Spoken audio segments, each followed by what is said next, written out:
she wasn't willing to provide any sort of recommendation as to the actual length. She just wanted to leave it up to your honor. So I did double check on that. When looking at the Gallian factors here that the court must essentially make their determination on, obviously the first thing we look at here is the gravity of the offense. This is a felony G. We obviously acknowledge the seriousness of this. I mean, there was a life loss. There is no doubt as to that this is a serious action. I think Ms. Mitchell is well aware of how serious this is.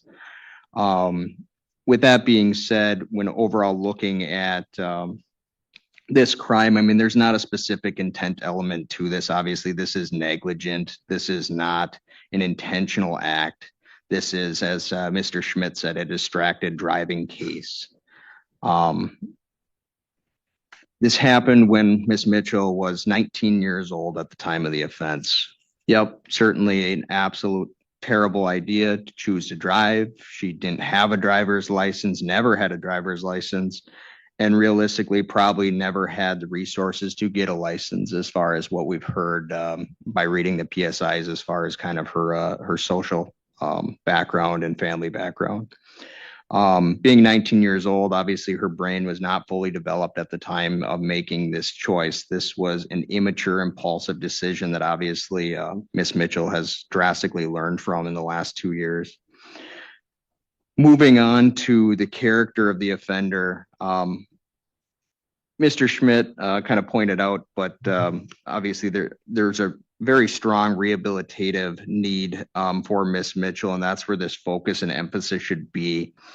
There is an absolute plethora of character letters that were provided to the court. I tried to limit. I think there might approximately be 6 or so from different individuals that obviously say good things about Ms. Mitchell, whether that be as a mother, recently has a 1-year-old little boy, which sounds like she's getting glowing reviews from everybody as to her ability to parent and be a mother, as well as her character as a hard worker, working at the St. Croix Casino. She's been juggling that along with, as far as the rehabilitative part of this, juggling work along with being a mother, completing group therapy for substance abuse, doing individual therapy to focus on her mental health. A big part of that is coming directly from her provider, which a letter was filed with this court and was sealed as to the progress she's made and really the glowing reviews that she gets as far as the steps she's taken since this action. I would also note that the timing is very important. A lot of times when defendants come before a court, it might be 30 days before suddenly they start, going to treatment and doing actions that try to bolster their position at sentencing. That's not the case here. Ms. Mitchell has been actively involved in this treatment for well over a year. She's done the legwork. She pulled herself up by her bootstraps. She's taken random hair follicles just based off wanting to show that she is sober of all substances. She's been clean. She's been doing everything she possibly can to take care of herself. Another thing when looking at the character of Ms. Mitchell in this case, Your Honor, is the responsibility. I think it can't be overemphasized, the responsibility she's taking. We're not coming to court today to ask Your Honor to don't impose any prison, just do 30 days jail, anything like that. We're not trying to downplay the severity of this. This case has never been set for a trial. She pled out. Obviously, the length of these cases sometimes certainly can take a while given the severity, but she's never downplayed this. She's already paid the OWI fine from when she was sentenced on April 4th. All the financial obligations are taken care of. She's obviously been very respectful to this court. As far as I'm aware, she has no missed court appearances, no warrants ever issued for her, showed up on a summons.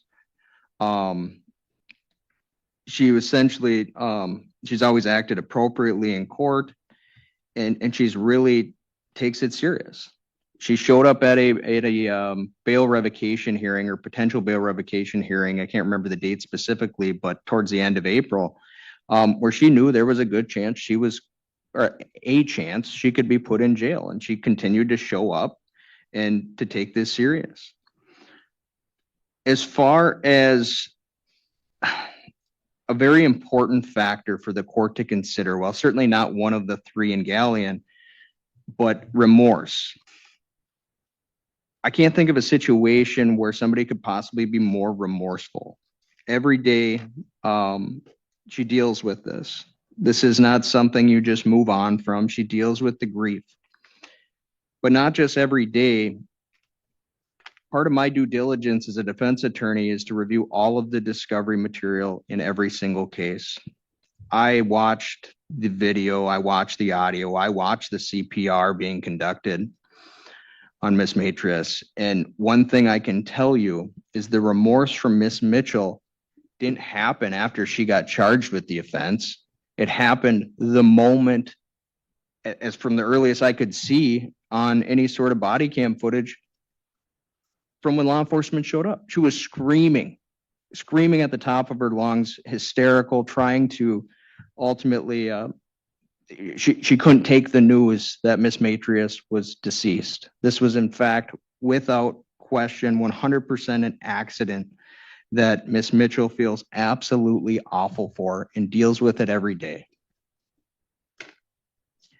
No criminal history. There was an underage ticket that was referenced.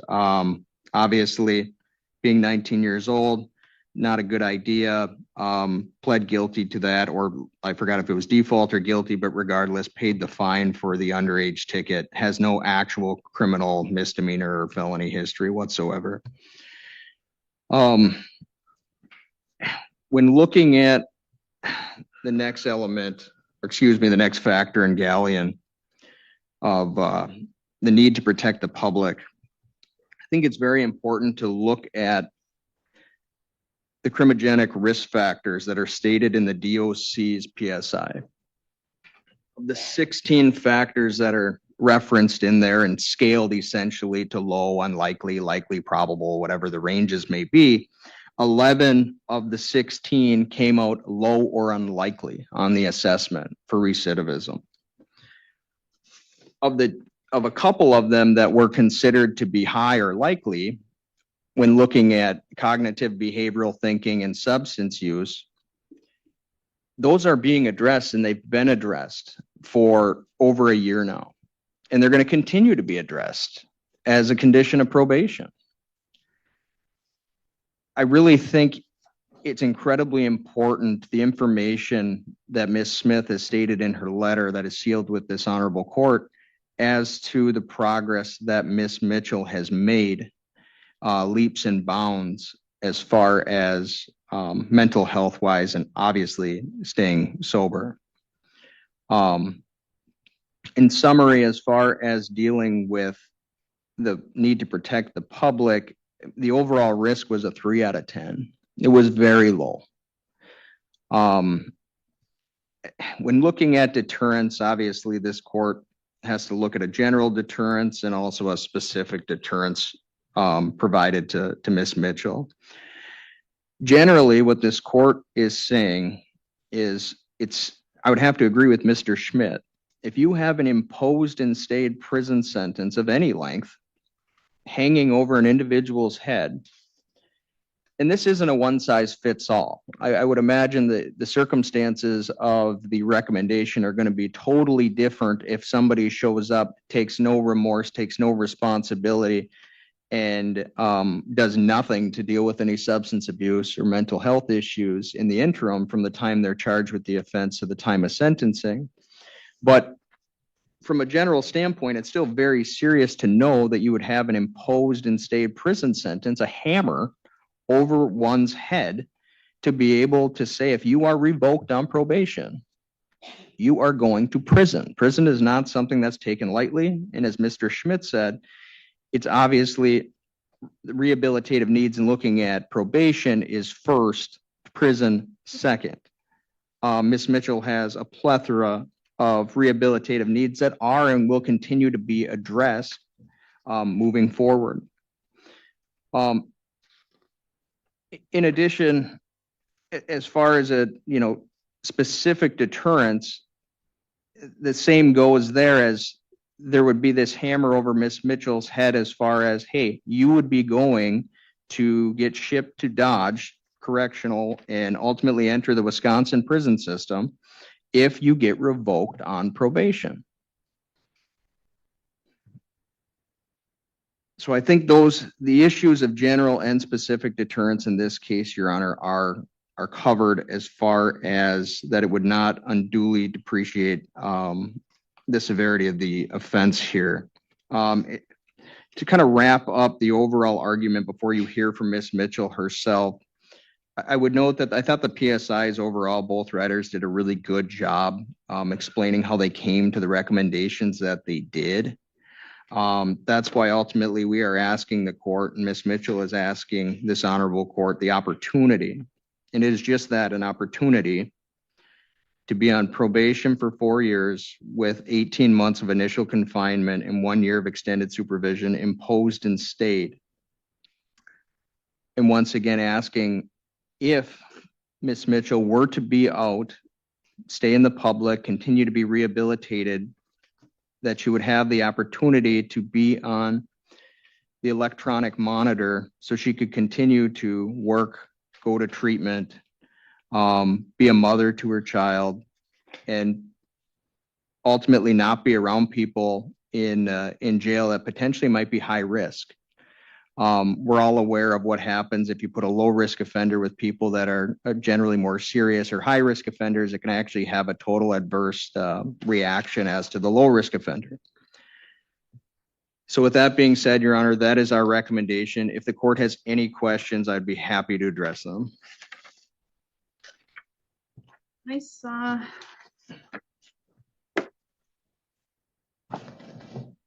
statements in the letter from the medical professional, which has been sealed, but I have reviewed that. I've reviewed all of the documents filed, the character references, the character letters, and the medical professional letter. I'm seeing inconsistencies in the fact in the medical record, it states that she has abstained from THC use since September of 2023. But in the PSI, and I think in both the PSI and the alternate PSI, Ms. Mitchell has stated that she has abstained from THC use from the end of October 2023. So I'm seeing inconsistencies there as to how long she has really abstained from THC. And I thought I recalled in the facts of the case, at least as outlined in the PSIs and or the criminal complaint, that the night of the accident, she may have had a puff or two of a joint, but I need to make sure that I'm understanding the facts correctly. All right, let's talk about that. In the final defense argument of State of Wisconsin versus Eliza Mitchell, what we saw was a well-constructed plea for mercy rooted in accountability and rehabilitation. This wasn't about minimizing what happened, the tragic loss of Katrina's life in a distracted driving crash, but about presenting Eliza Mitchell as someone who has not only accepted responsibility, but taken meaningful steps toward transformation. And credit where it's due, the defense struck that tone effectively without sugarcoating the gravity of the offense. The defense attorney began by acknowledging the seriousness of the case. This wasn't some abstract traffic matter, it involved a death, but, as he emphasized, it was a case of negligence, not intent. Eliza was 19 at the time, didn't have a license, and likely lacked the financial support to ever get one. The attorney connected that fact with her underdeveloped maturity, arguing this was a tragic decision by someone young and unequipped to fully grasp the consequences. Still, there was no excuse made, just context offered. What followed was a detailed portrait of Eliza's character since the crash, and it was backed up with letters from family, employers, and treatment providers. One major strength of the defense's presentation was its focus on what Eliza has done since the crash. A year of consistent therapy, treatment for substance use, parenting a young child, working a steady job. These weren't 11th hour efforts either. Many started long before sentencing was on the calendar.